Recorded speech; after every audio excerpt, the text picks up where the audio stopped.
Hello bachcho, let's read the question. The question says, describe the condition of the workers in 19th century in England. तो question में हमसे पूछा गया है कि 19th सेंचुरी इंग्लैंड में वर्कर्स की क्या कंडीशन थी उसके बारे में हमें बताना है.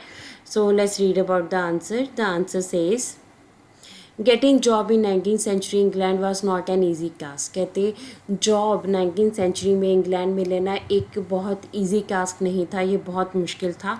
If one is having good friendship connections than they will get job easily. अगर आपके बहुत अच्छे कनेक्शंस हैं, आपके पास अच्छे सोर्सेज हैं, तभी आप जो हैं जॉब ले सकते हैं. सो हमारे पास अगर हम कंडीशन की बात करें, जो लोग वर्क करते भी थे उनकी क्या कंडीशंस थी, तो let's read about it. Condition of the workers. सबसे पहले तो हमारे पास है seasonality of work in many industries was a big problem. देखिए हमारे पास इंग्लैंड में उस टाइम के ऊपर मैक्सिमम इंडस्ट्रीज़ क्या थी, सीजनल थी. सीज़न के टाइम के ऊपर ही इनका वर्क होता था और सीज़न के बाद इनका वर्क नहीं होता था. जैसे क्रिसमस टाइम के ऊपर इंडस्ट्रीज़ जो है वो काफ़ी ज़्यादा वर्क करती थी, बट ऑफ सीज़न में वर्क नहीं होता था. तो ये वर्कर्स के लिए काफ़ी जो है बड़ी प्रॉब्लम थी, क्योंकि ऑफ सीज़न में इन्हें जॉब नहीं मिलती थी.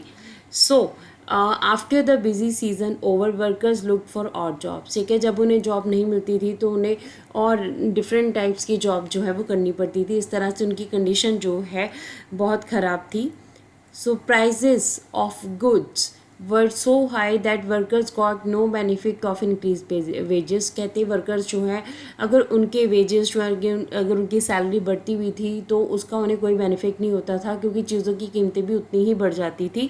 तो इस तरह से दोनों चीज़ें बराबर हो जाती थी, तो उन्हें अगर उनके वेजेस बढ़ भी जाते थे तो उसका कोई बेनिफिट नहीं होता था.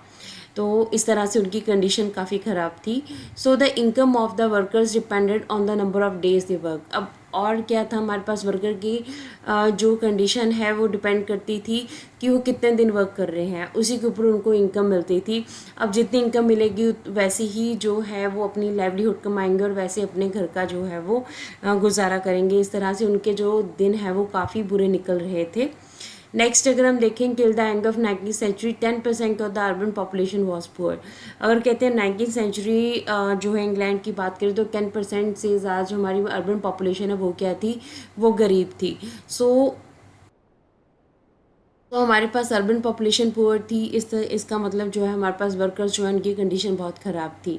The last one is poor workers जो है लिव्ड इन द स्लम्स. ठीक है, जो लोग स्लम एरिया में रह रहे थे उनकी हालत भी और भी ज़्यादा ख़राब थी, क्योंकि उनके पास प्रॉपर जो है वो हाइजीन और सैनिटेशन की सहूलतें नहीं थी. इसके बिना जो लोग जॉब के लिए आते भी थे उनको स्टे करने के लिए कुछ भी नहीं मिलता था. कई बार उन्हें लाइनों में खड़े होना पड़ता था और लाइन में खड़े खड़े वो सो जाते थे. तो इस तरह से हम देखें कि 19th सेंचुरी लंदन में इंग्लैंड में जो वर्कर्स की कंडीशन थी बहुत ही ज़्यादा वर्स्ट थी. So this is the answer of the question. Hope so you understood the question as well as the answer. Thank you.